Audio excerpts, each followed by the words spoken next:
Il existe un piège lorsqu'on est une femme et qu'on est indépendante financièrement. Je ne viens pas dire ici que femmes ne soyez pas indépendantes financièrement. Femmes, n'ayez pas suffisamment d'argent. Femmes, ne soyez pas capables de vous entretenir, de tenir compte de vos vies, de vous occuper de vos parents. Je ne viens pas dire cela.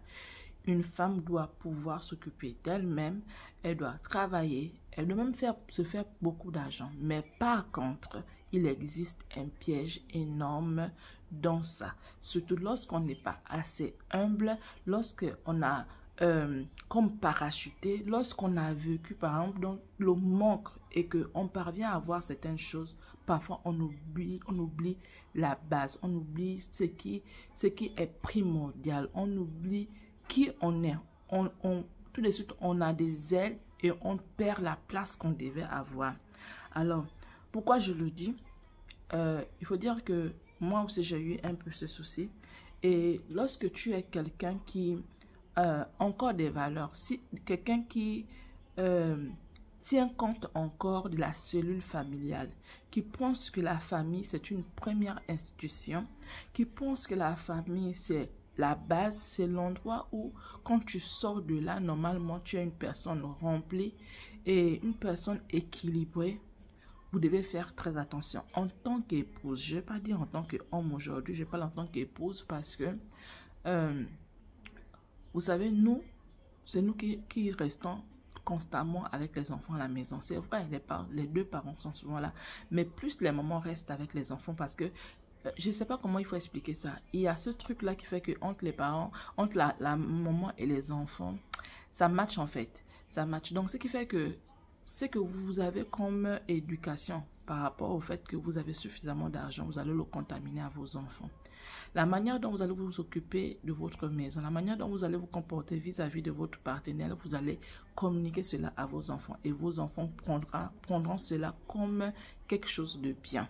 Donc, quand je parle qu'il réside un piège, c'est dans le sens où, à partir du moment où on a suffisamment d'argent, on est parfois adulé. Les gens nous sollicitent, les gens nous disent en tout cas des bonnes paroles et ça fait de nous des personnes parfois orgueilleuses. Et lorsqu'on est orgueilleuse, eh bien, on sort du chemin qui a été tracé pour nous. On commence par vouloir dominer même dans le foyer, dominer dans nos maisons. En tant si tu es une femme qui sait que la famille c'est quelque chose, c'est une cellule agréable et que tu ne sais pas te comporter avec le trop plein d'argent que tu as, et bien tu vas détruire ton ménage, tu vas détruire celui-ci. Beaucoup de gens vont dire mais le ménage on s'en fiche, on peut changer. Et non, c'est justement ça fait partie des choses, des comportements qu'il ne faut pas avoir parce que vous voyez, on est dans un monde où tout ce qui était anormal devient normal. Donc, en tant qu'épouse, en tant que personne qui veut encore voir la cellule familiale exister, il y a des choses qu'il faut bannir. Même, vous faites même exprès de bannir cela parce que vous comprenez que vous voulez sauver quelque chose. Vous voulez voir une chose exister. Parce que si votre famille n'est pas soudée, votre famille n'est pas faite de telle sorte qu'elle tienne, eh bien, vos enfants n'iront pas loin. Et pour une personne, une femme qui veut le bonheur de ses enfants, elle est obligée de pouvoir être à un endroit et faire en sorte que les choses fonctionnent convenablement et que ses enfants soient à l'abri du besoin, à l'abri de tous les problèmes qui peuvent surgir par la suite. On ne dit pas qu'il n'y aura pas de problème, il y aura des problèmes, mais il y a des choses que les enfants seront déjà surmontés, seront réglés parce qu'ils savent comment leurs parents vivaient. Donc, une femme qui est indépendante financièrement et qui manque de sagesse, celle-ci va détruire son ménage parce qu'elle voudra tout faire. Vous entendez aujourd'hui les gens dire, moi je peux tout faire. Je n'ai pas besoin d'un homme, je peux tout faire.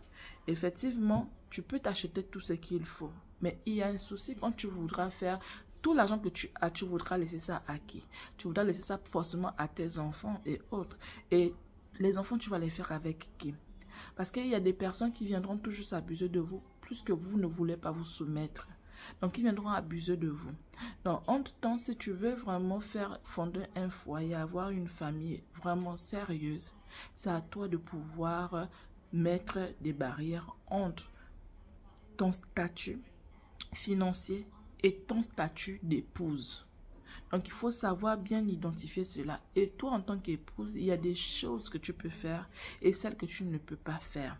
Si s'il y a des choses que ton mari doit faire et que lui soit dans l'incapacité de le faire, ne le fais pas parce que ça va diminuer sa personne. Par contre, discutez ensemble et tu vois donc dans quelle mesure tu peux l'aider. Mais à partir du moment où tu fais sans pourtant parler avec lui, sans pourtant lui dire d'abord ce qu'il faut faire, eh bien tu es en train de diminuer celui-ci et il ne se sentira pas à l'aise dans votre ménage. Donc il faut communiquer dans ce genre de... communiquer sur toutes ces petites choses pour pouvoir tenir bon. Donc, tu as ton couloir et ton mari a son couloir. Vos enfants ont leur couloir. À partir du moment où tu vas empiéter le couloir de ton mari, cela ne pourra pas marcher. Imaginons que vos enfants puissent maintenant vous donner des ordres. Toi, maman, tes enfants vont te donner des ordres. Allez, maman, fais ceci, fais ceci, fais cela. Tu trouveras que c'est déplacé. Il n'y a pas de raison que ton enfant te donne des ordres.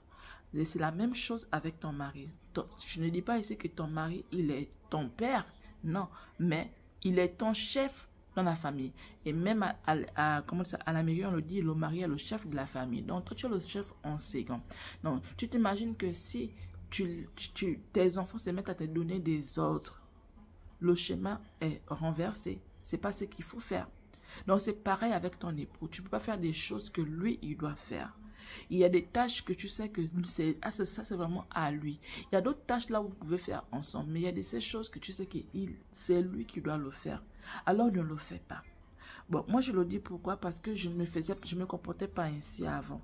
Je pouvais tout faire. Je pouvais tout faire. Je n'attendais pas. Mais je me suis rendu compte que mais pourquoi je le fais? Non seulement, un, je m'épuise. Deux, je suis en train de faire ce qui n'est pas ma tâche. Donc du coup, je vexe forcément mon époux parce que je ne le laisse pas faire ce qu'il faut faire.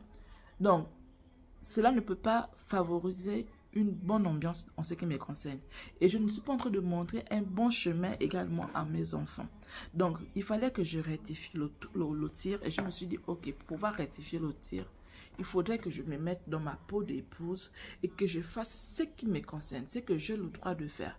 Et maintenant, si je veux faire une chose que lui, il doit faire normalement, il faut que j'en parle d'abord avec lui et que je puisse avoir, comment on dit ça, comme sa bénédiction, qu'il puisse me dire de faire la chose. À partir de ce moment, je peux faire comme je veux parce qu'il m'a déjà donné son truc. Mais j'ai décidé de ne plus faire quoi que ce soit, surtout quand ça s'attache à lui. Je préfère attendre qu'il puisse faire. S'il n'y a rien, je vais attendre qu'il puisse faire. Maintenant, si je veux faire et je me rends compte que bon là, ok, je veux faire, j'en parle avec lui. Donc, j'ai trouvé que c'était un sujet qui était important dans la mesure où on cherche l'harmonie dans le couple et ce sont des choses parfois qui font que on se dispute dans les couples. Donc, je voulais en parler pour pouvoir aider certaines personnes qui sont comme moi ou bien qui ont peut-être réalisé déjà la chose et qui se disent, bon, comment je peux changer aujourd'hui? C'est pour ta décision. Dis-toi que, ok, je fais plus. Je fais plus. Ça va être difficile, mais ne fais plus parce que tu cherches l'harmonie dans ton couple. Et l'harmonie, ça passe par le fait qu'il faut laisser à chacun sa place et non venir occuper la place. Et les hommes, c'est une chose qu'ils détestent le plus parce que, vous savez, ce sont des conquérants et ils aiment quand c'est toujours eux qui sont devant et jamais derrière. Donc, quand toi, tu te lèves pour pouvoir le faire, eh bien, tu es en train de créer des problèmes dans ton ménage. Et si tu es quelqu'un qui ne veut plus avoir les problèmes, voilà une chose que tu dois arrêter aujourd'hui et puis laisser l'homme à sa place. Toi, tu restes à ta place. À la prochaine vidéo.